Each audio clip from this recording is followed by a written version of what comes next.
Hoy os traemos otro ejemplo de vida potencial, Leticia Espinosa de los Monteros, una mujer muy especial que en plena crisis económica, cansada del ambiente pesimista que imperaba, decidió aglutinar a un grupo de mujeres con ideas y ganas de hacer algo para que aquello cambiara.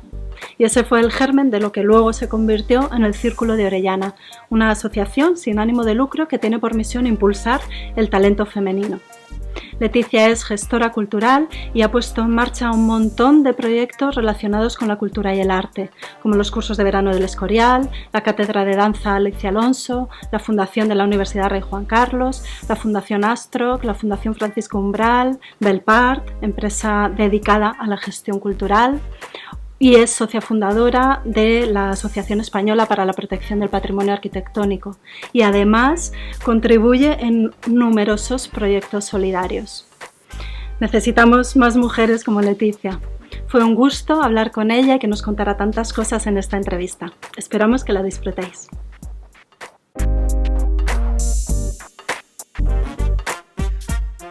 Leticia, bienvenida, un gustazo tenerte en Vida Potencial, bienvenida al podcast. Muchísimas gracias a ti, Jesús, por haberme invitado a participar en este gran podcast, que es un programa que además yo sigo y la verdad es que para mí es un honor estar con vosotros. Qué gusto, es un gustazo. Además, gracias por recibirnos en este lugar tan bonito aquí en Madrid, una maravilla de sitio. Sí, la verdad que sí, es un sitio muy especial para mí también y es un jardín, bueno, que está muy ligado a mi infancia y la verdad que haberlo podido hacer en este jardín secreto de Madrid en plena Castellana, pues sí, yo le agradezco también a quien nos lo ha cedido, por así decirte. Pues le agradecemos también en Vida Potencial. Tenemos una amiga en común, Visila Bococo, claro, que además también ha estado en el podcast, sí, y que es también socia fundadora del Círculo, ¿no? Del Círculo. Bueno, Visila, lo primero que tengo que decir es que es un crack. O sea, Visila es maravillosa, es una gran amiga mía. Yo la conocí en Nueva York cuando ella estaba como directora de la Cámara de Comercio en Nueva York. Y yo estaba como directora de la Fundación Astroc. Allí nos conocimos. Desde el primer momento me di cuenta que era una fuera de serie y la verdad es que surgió una amistad entre las dos muy potente. Y cuando yo empecé a montar el Círculo de Orellana, desde luego tenía clarísimo que era una de las personas que yo quería que estuviese con nosotros y cuando se lo dije, vamos, es que no lo dudó ni un minuto, y aquí está, con todas nosotras. El Círculo de Orellana es uno de los proyectos a los que dedicas pues mucha de tu energía, mucho de tu tiempo. ¿Qué es exactamente? ¿Qué es lo que hacéis en el Círculo? ¿Qué es? Pues el Círculo de Orellana es una asociación sin ánimo de lucro, así la hemos constituido. Para mí es un proyecto importantísimo, es un proyecto que lo considero muy, muy mío. Y el Círculo nace, digamos, con la vocación de compartir experiencias entre muchas mujeres profesionales. En estos momentos estamos 43 mujeres profesionales, pero de todos los ámbitos. Pues hay empresarias, hay músicos, hay artistas, hay científicas, hay expertas en fundaciones, en ONGs, en fin, hay una deportista olímpica, una florista. Tenemos un poquito de todo. Y esa es nuestra vocación, compartir nuestras experiencias y con eso pues ayudarnos de alguna manera. Y nuestra misión, por decirte, es detectar el talento femenino, ponerlo en valor y divulgarlo. Y eso lo hacemos pues como parte de la sociedad civil que somos y que lo queremos hacer porque pensando en que tenemos que generar referencias. Yo creo que esto es algo importantísimo, generar referencias. ¿Cómo se concibió este proyecto? ¿Cómo arrancó? ¿De dónde nace o cómo empezó? Bueno, pues nace más o menos en el 2012 y la verdad es que, yo en ese momento, habíamos pasado una crisis terrible, como todos sabemos, pero sobre todo a mí lo que me impresionaba muchísimo era la negatividad tan terrible que teníamos a nuestro alrededor. Y yo dije, mira, yo soy una persona muy positiva, y dije, esto no puede ser. Yo necesito rodearme de gente positiva, de gente emprendedora, de gente comprometida. Y entonces, y además hacerlo de una forma presencial, porque, oye, todo lo que son redes, temas online, todo eso es fantástico, pero al final si tú estás presencialmente y te estás mirando a los ojos, yo creo que eso llega mucho más. Y entonces empecé a organizar esos encuentros con mujeres que no se conocían, la mayoría de ellas, empezamos con 8. Y bueno, cuando me quise dar cuenta es que estábamos 30. Y entonces, bueno, pues y además con un resultado, porque mira, salíamos con una energía increíble de esos encuentros y empezaron a surgir muchos temas entre nosotras. Y entonces dijimos, oye, pues si esto está así funcionando, ¿por qué no lo hacemos también para ayudar a otras? Y entonces decidimos constituirnos en el 2015, bueno, por tener una estructura jurídica lo más esencial, y fue una asociación sin ánimo de lucro. Qué bueno. Una de las cosas que hacéis es este ciclo de conferencias, ¿no? Españolas por descubrir, sí, que básicamente intentáis, bueno, pues hablar de mujeres españolas de la historia que quizá no tienen la llegada histórica o que se merecen, ¿no? O la mediática que se merecen. Exacto. ¿No? Bueno, es un ciclo, porque nosotros cuando quisimos arrancar dijimos, pues vamos a hacerlo a través de unos programas en los que podamos divulgar el talento desde el pasado hacia el futuro, ¿no?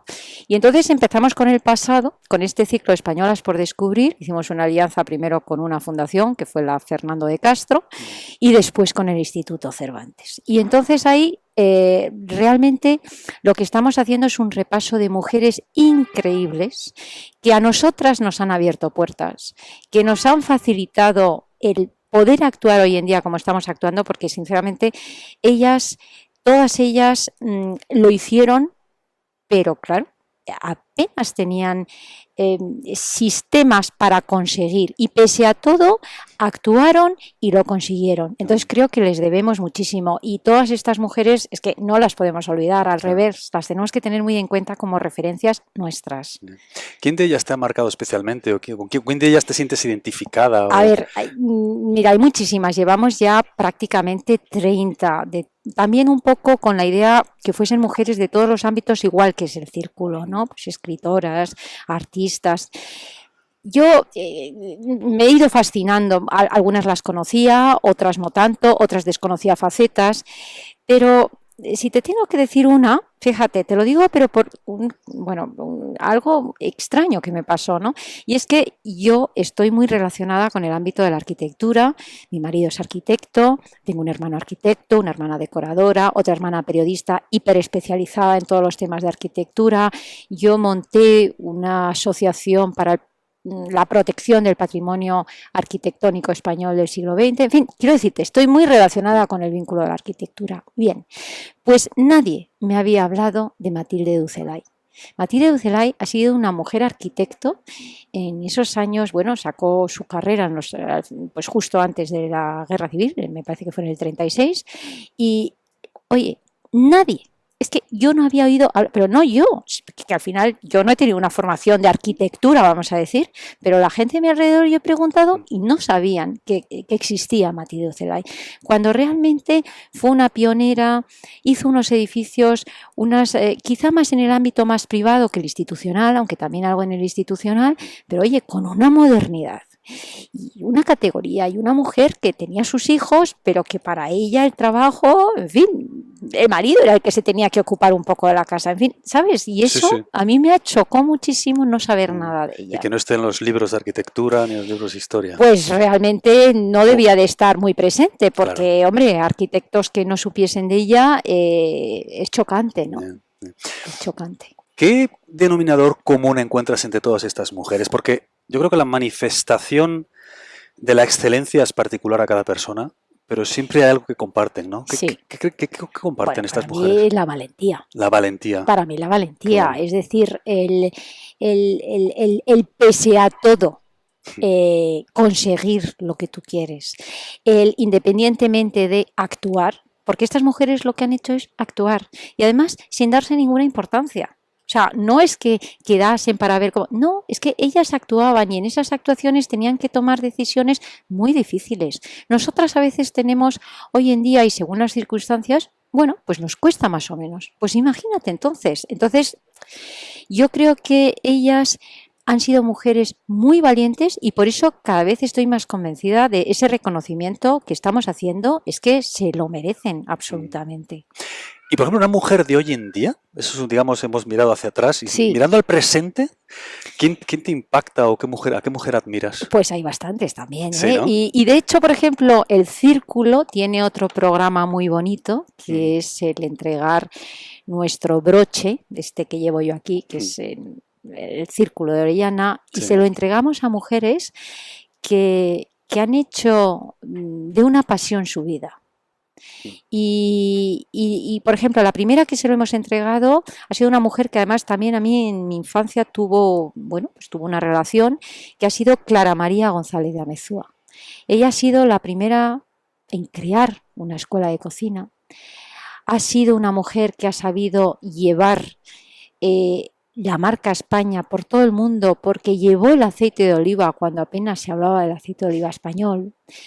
Ha sido una mujer emprendedora, empresaria, porque además creó una tienda de objetos de cocina, que aquello para mí yo la recuerdo de pequeña porque iba ahí, porque a mí me apasiona, y era como un mundo mágico, ¿no? Todas esas cosas que podías encontrar en esa tienda tan maravillosa.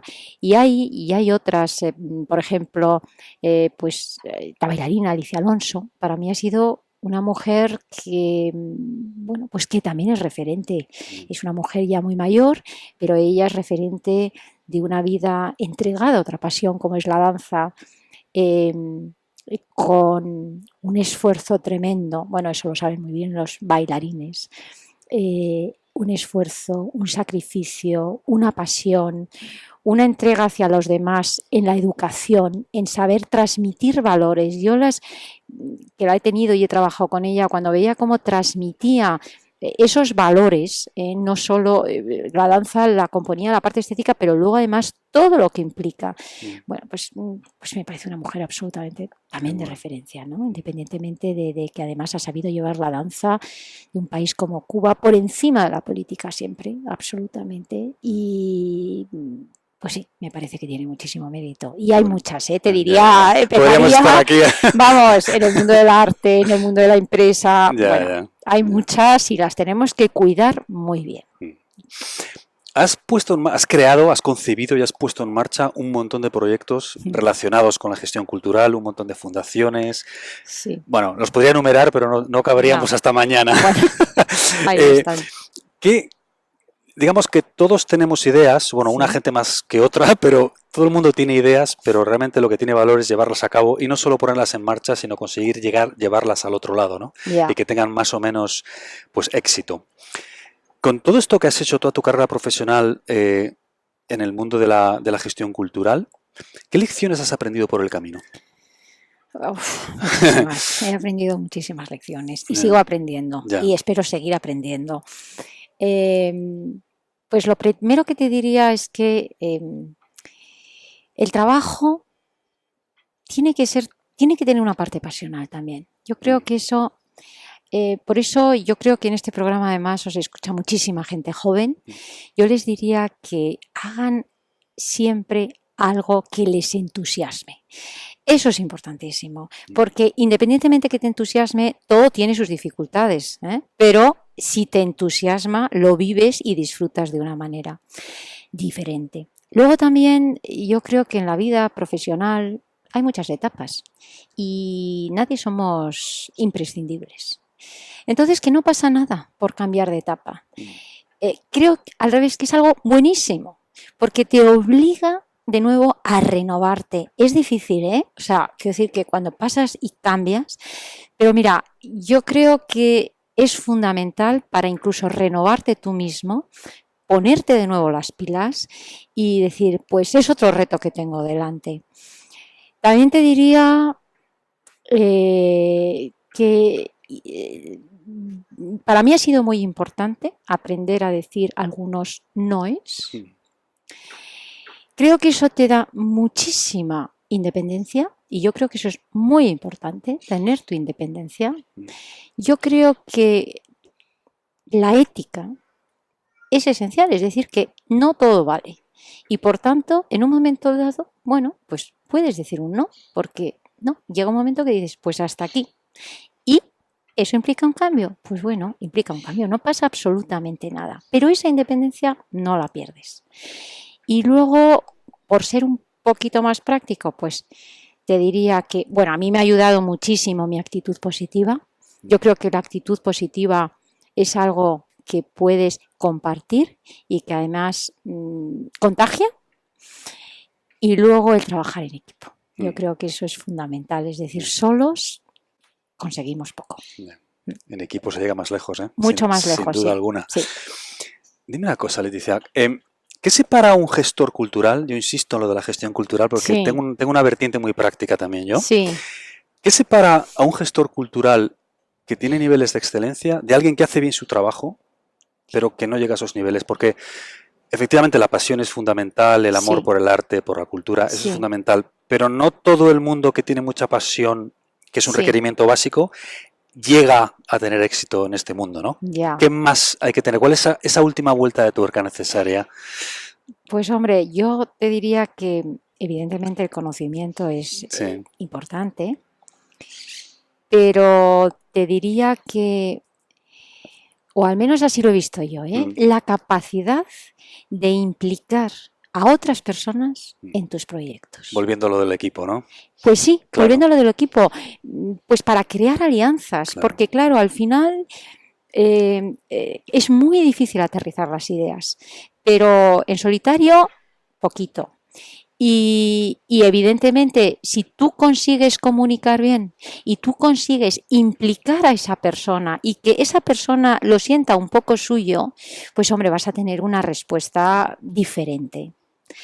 Y luego, también te diría que eso probablemente, no creo que te lo haya dicho mucha gente, pero yo creo que un gestor debe ser generoso. Debe ser generoso para ceder el protagonismo a quien lo tiene que tener. Un gestor no tiene que tener protagonismo. Un gestor gestiona. Y el protagonismo lo tiene que tener otro. Qué bueno eso. Me encanta. Para una persona, ahora vamos a pasar al otro lado de la ecuación. No solo la gestión cultural, sino la persona interesada en la cultura. El gusto por la cultura, por el arte, hombre, evidentemente hay que tener cierta sensibilidad, pero también es un gusto adquirido de cierta manera, ¿no? Entonces, para esa persona que quizá se siente atraída por ese mundo, se siente atraída por la cultura, por el arte, pero en su vida pues no creció en un entorno donde eso estaba disponible, pero sigue teniendo ese gusanito dentro, pero puede ser muy abrumador, uno no sabe por dónde empezar, ¿no? ¿Qué consejo darías a este tipo de personas para iniciarse en el mundo del arte o apreciar la cultura? ¿Por dónde empiezan? Pues mira, a ver, no es fácil, pero hay que dejarse llevar. Yo creo que tienen que iniciar una gran aventura de descubrimiento, ¿eh? Y para eso yo creo que es muy importante tener tus 5 sentidos bien alertas, porque en el momento que a través de uno de esos sentidos tú te emocionas con algo, ya tienes tu camino que va de inmediato, ¿no? Yo creo que en la cultura tienes una parte de formación que es absolutamente necesaria a través de la lectura, a través de, bueno, hoy en día hay muchísimas publicaciones maravillosas, programas, es decir, tenemos, digamos, mucha facilidad de adquirir parte de esa formación. Pero luego hay una parte de emoción en la cultura, que creo que es un tema muy íntimo y muy personal. Entonces ahí, cuando a ti te toca eso, cuando a ti te llega eso, quieres saber mucho más. Porque incluso, aunque tú tengas un entorno propicio, yo en mi caso lo he tenido, he tenido un entorno propicio en el que en mi familia, mis padres, en fin, nos han facilitado unos temas, pues porque a ellos también les gustaba, ¿no? Y entonces desde pequeña. Pero yo me acuerdo, yo siempre les oía escuchar música clásica. Entonces, bueno, era un hábito, pues bien, que yo desde pequeña lo iba adquiriendo. Pero sin embargo, yo es que recuerdo el primer concierto que yo fui al Teatro Real con mi padre. Eso fue para mí algo extraordinario. Yo tendría unos 8 años. Dirigía Von Karajan y mi padre estaba con una emoción absoluta. Y yo estaba con emoción, pero fíjate, creo que tenía más emoción por ir por primera vez al Teatro Real, porque era como el Teatro Real, ¿sabes? Y Y yo escuché a un Beethoven de von Karajan que yo, o sea, es que lo tengo pero grabadísimo. Yo esa tarde salí, o sea, es que me emocionó de tal manera que dije, a mí la música me va a dar muchísimo. Me va a dar muchísimo. Yo tengo que seguir por aquí, yo tengo que buscar, tengo que seguir escuchando música porque ahí sentí por primera vez en mi vida que necesitaba la música. Qué bueno. Tesis doctoral. ¡Ay! La acabas de... Que la he entregado ayer. Por eso, justamente, lo sé, por eso te quiero Me preguntar. abanico, porque ese tema... Por eso te quiero preguntar por ella. A ver, con toda tu trayectoria profesional, o sea, cualquiera que lo vea desde fuera diría, Sí. pero vamos a ver, esta señorita ya no necesita una tesis doctoral, tiene una trayectoria profesional consolidada, con todo el trabajo que esto supone. Sí. ¿Por qué lo haces o qué te mueve para continuar por ese camino? Bueno, a ver, yo, porque me queda mucho por delante, Sí. pero realmente era un reto personal. Yo cuando acabé la carrera empecé a trabajar, yo acabé en el año 88 y ese mismo verano ya estaba trabajando. Entonces hice los cursos de doctorado, pero es que, no sé, no tuve el momento, no tuve el momento de hacer la tesis o de sentarme tranquilamente a ver quién me iba a dirigir la tesis. En fin, y era una espinita que yo tenía ahí, porque me daba mucha rabia no haberlo finalizado. Yeah. Y bueno, pues fíjate cómo son las cosas, que en un momento dado, pues hablando con unas personas y con otras, me animaron, pero me decía, venga, ¿por qué no te animas? Y de repente yo dije, pues sí. Y la verdad es que no sabía ni el lío que me metía, porque es que, Claro. a ver, ha sido un reto para mí y estoy orgullosísima de haberlo entregado. Ahora me queda la parte de defensa, que bueno, eso lo decidirá un tribunal. Pero esa primera parte está cumplida. Y cuando tú dejas de... Claro, yo llevaba muchos años sin estar en los temas a ese nivel científico o de investigación. Entonces, bueno, yo había seguido en contacto porque para mí todo es una formación continua y me interesan muchísimas cosas, pero de ahí a investigar, a analizar y ponerte a escribir, cuando tú eso hace muchos años que lo has dejado, pues me ha costado. Me ha costado mucho, Jesús. O sea, yo lo he pasado regular, ¿eh? Pero bueno... Pero eso es lo que hacen las mujeres valientes, Leticia. Bueno, o así, un poco cabezotas también, lo tengo que sacar, pero bueno, estoy encantada de haber concluido esta primera fase de la tesis, sí, bueno. La verdad que sí. Enhorabuena. Gracias. Eres tremendamente prolífica, productiva, como hemos visto, y además antes has dicho una cosa que a mí me ha tocado una tecla que para mí es muy importante, lo de decir que no. Porque al final la productividad muchas veces viene por decir muchas veces que no, para generar el hueco para esa cosa que sí quieres hacer y que es importante para ti, ¿no? Yeah. ¿Cómo gestionas tú todos estos proyectos que manejas? Porque no hemos hablado de muchos, pero eres como una malabarista, tienes muchas cosas encima de la mesa. Sí, sí. ¿Cómo haces para manejar tu tiempo, para decir que sí, que no a ciertas cosas? ¿Cómo priorizas? Una palabra. Ay, priorizar, bueno, yo creo que, a ver, para mí la principal prioridad, y te lo digo así, sinceramente, es mi familia en estos momentos. Es un proyecto de vida, pero en conjunto con ellos. Tengo un marido estupendo que además me apoya muchísimo. Tengo 2 hijos fabulosos y la verdad es que, bueno, ahora que ya están teniendo una edad más independiente y ver que esos valores que tú has intentado transmitir están ahí, es una gran satisfacción.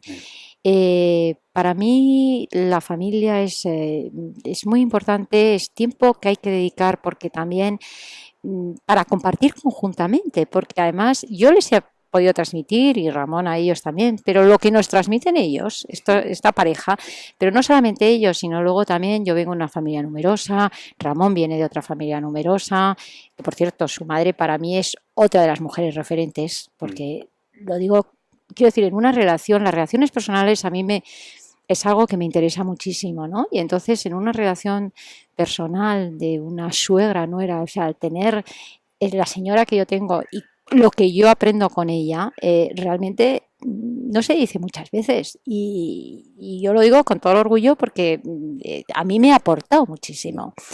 Los amigos, pues creo que hay que cuidarles especialmente y luego disfrutar de la vida.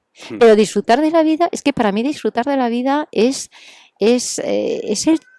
trabajar y es actuar también por otros. O sea, lo meto dentro de ese disfrute de la vida porque me produce una satisfacción. Entonces, por eso voy a lo de antes. Tienes que trabajar en algo que realmente te convenzca lo que hagas. Al margen de la cultura, el arte, la arquitectura, que son como tus pasiones más visibles, sí. ¿Tienes alguna otra pasión oculta que quizá no todo el mundo conoce? Seguro que tienes un jardín secreto al que poca gente tiene acceso, seguro. Bueno, que yo hablo mucho y luego se me va conociendo bien. ¿Tienes alguna pasión oculta por ahí? Ay, pues tengo, o sea, oculta, no sé, pero vamos, quiero decirte, a mí me apasiona viajar, o sea, apasiona viajar, pero además viajar en compañía es maravilloso, pero viajar sola, pues también, o sea, quiero decirte que es un tema de conocer otras personas, eso me entusiasma. ¿Qué más? La cocina. La cocina. Me encanta, pero sobre todo el mundo del pan y el mundo de la repostería, me entusiasman, de verdad, hacerlo todo en casa y ¿qué te diría yo? Pues bailar, es que me encanta, o sea, bailar yo para mí es algo vital, o sea, es que no sé, igual que te vas a correr, o por lo menos yo creo que el ejercicio es algo estupendo y que sienta magníficamente bien a todos, no por el estar mejor o peor, sino porque es que una vez que lo haces, te pegas una ducha y estás que te comes el mundo otra vez, ¿no? Bueno, pues bailar me pasa un poco lo mismo, ¿no? O sea, a veces estoy yo sola a mi bola con la música y bailando. Bailas ahí Sí. Si le preguntara a Leticia a las 5 personas que más te conocen, pues quizá a tus 5 mejores amigas o gente muy cercana a ti, ¿cuál es tu superpoder, como dicen los americanos, esa cualidad que tienes con la cual consigues resultados de excelencia con un mínimo esfuerzo? Sí. ¿Qué crees que me dirían? Mínimo esfuerzo. Bueno, pero bueno, ya, ese poder natural así. Sí, exacto, sí. Bueno, pues, hombre, a ver, a mí algo que se me ha dado magníficamente bien desde bien pequeña ha sido el detectar personas y conectar personas. Eso, porque además es que me ha divertido mucho mezclar gente. Es algo que puede ser muy peligroso, porque claro, pues una bomba total. Pero a grandes riesgos, grandes beneficios. Pues sí, pero la verdad es que si funciona, si lo sabes hacer, es que es tan enriquecedor que quizá tenga una facilidad especial para eso, ¿no? Y luego, aunque a veces me regañan mucho por esto, pero yo creo que tengo, no sé, como un poder de anticiparme a las cosas, ¿no? Que eso es bueno y es malo.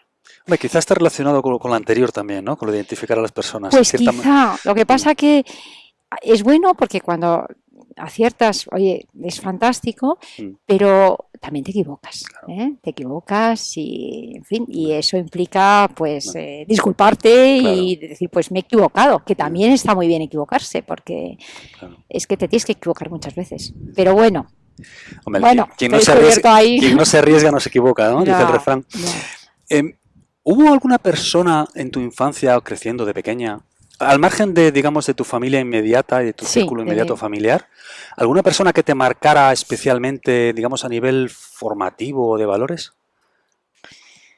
Oh, sí, claro que sí. Sí, mira, una persona que me marcó muchísimo fue la directora del colegio al que yo fui. Ella se llamaba María Espinosa, no tenía nada que ver con nosotros, y fue una mujer tremendamente innovadora, rompió totalmente con lo establecido, montó un colegio de chicas, pero un colegio pues muy innovador en el que nos inculcó una serie de valores fantásticos, en el que nos hizo que fuésemos muy fuertes y el que nos hizo que fuésemos muy independientes. Y además, ella tenía como una educación muy anglosajona, hacíamos cosas que en ese momento no hacía nadie, en los años 70, pues yo qué sé, por ejemplo, teníamos huertos en el jardín y entonces en cada clase tenía su huerto y hacíamos concursos de huertos, de los huertos, de flores, dábamos clases de cocina, manualidades, el mundo de la educación deportiva y la gimnasia era, vamos, esencial. El salir al jardín a dar clases, teníamos una piscina, o sea, era algo muy diferente y yo creo que lo consiguió. Yo tuve la enorme suerte de tratarla muchísimo porque, bueno, cada año elegíamos como una delegada de clase y a mí tocó, ¿no? me tocaba. Entonces, durante todos estos años, todas esas delegadas teníamos mucha relación con ella y teníamos muchos encuentros y reuniones especiales y entonces... aunque nos lo transmitió a todas, pero yo siempre la he sentido muy cerca, ¿no? Esa ha sido una persona muy, muy importante para mí.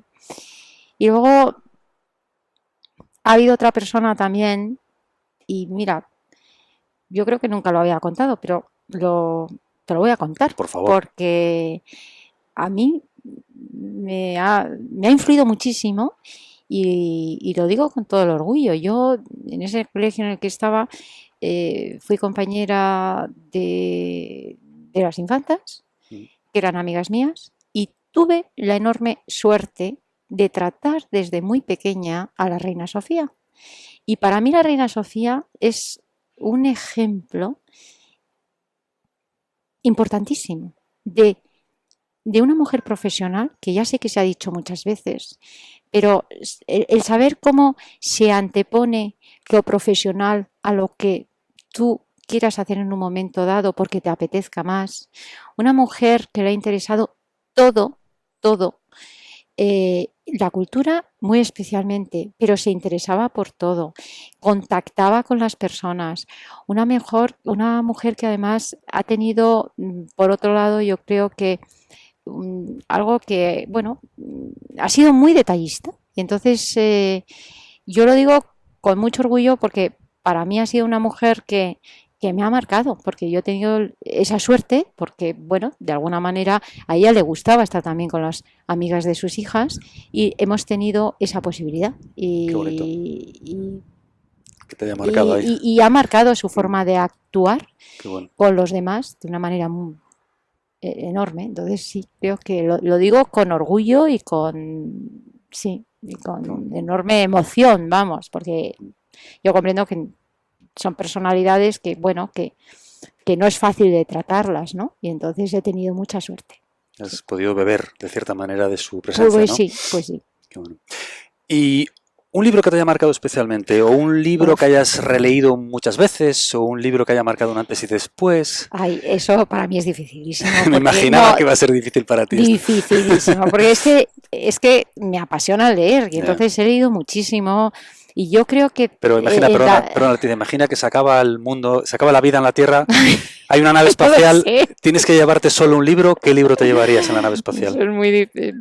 De verdad te digo que es muy difícil. Yo te puedo decir que en distintas épocas, es que desde, o sea, una Celia, pues me ha apasionado cuando era pequeña, Celia, ¿sabes? Luego toda la novela, yo qué sé, anglosajona, o sea, desde, yo qué sé, Mujercitas, que me acuerdo con 10 años, que me lo devoraba hasta Orgullo y Prejuicio, yo qué sé, ¿sabes? Esa literatura anglosajona maravillosa, nuestra narrativa, una Carmen Martín Gaite, por ejemplo, o sea, o Cela, es que, ¿cómo te voy a decir?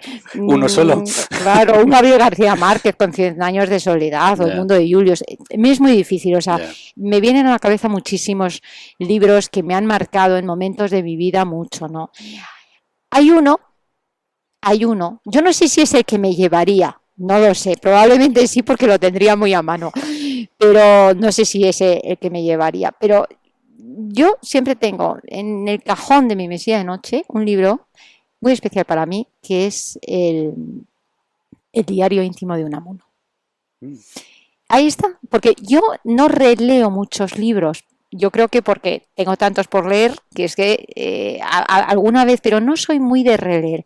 Y sin embargo el diario de Unamuno, pues es un libro que tiene una connotación especial para mí y de vez en cuando lo saco y leo.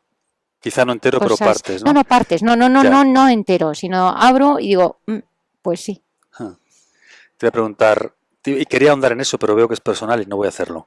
Si pudieras viajar, imagínate, en una máquina del tiempo al pasado y pasear larga y tendidamente con un personaje de la historia ya fallecido, o no necesariamente hace muchos años, pero simplemente un personaje ya fallecido del pasado. ¿Con quién mantendrías esa conversación pausada por un jardín tan bonito como este? Pues mira, a ver, yo personajes de la historia, es que igual que los libros, o sea, que hice historia contemporánea, entonces imagínate, pues te diría que desde un Felipe II, que para mí el Escorial tiene una connotación muy especial, me encantaría tener, pues sí, una charla con él en este jardín, y otros que me vienen a la cabeza, muchos, ¿no? Pero uno más cercano para mí, que además la veo aquí sentada divinamente y es una mujer que ha sido una tía abuela mía a la cual yo nunca conocí. Ella era Isabel Dato, ella fue una mujer tremendamente independiente, estamos hablando de los años 20, vivió entre Madrid y París. Asesinaron a su padre, que fue Eduardo Dato, y entonces esto hizo que se marchase. Y en París lo que estuvo siempre fue rodeada de toda la intelectualidad. Te estoy hablando de los años 20, 30.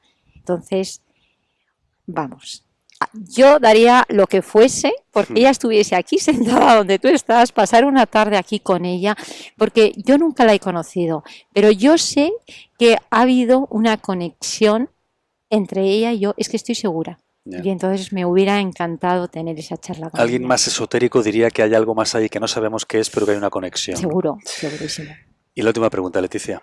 Si pudieras levantar el teléfono y tener una corta conversación con la Leticia de 20 años, ¿qué le dirías o qué consejo le darías?